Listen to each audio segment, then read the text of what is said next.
الانجليزي ده يا جدع لغه غريبه قوي.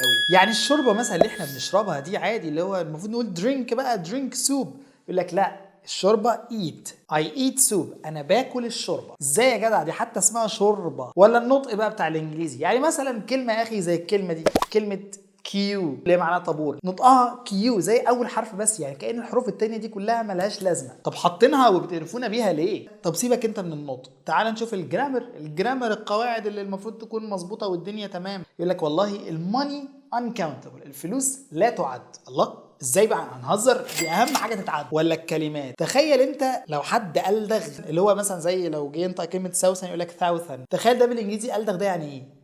يعني ليسبر، يعني حاطين له الحرف اللي هو ألدغ فيه في الكلمه بتاعته. يقول لك I'm whisper. ايه ده؟ انت بتذلوه يعني؟ المهم اكتب لي في الكومنتس ايه اكتر معلومه منهم فاجئتك، وما تنساش مع عمار عادل تعليم انجلش بطريقه extraordinary creative، طريقه استثنائيه. Thank you for watching. Bye bye.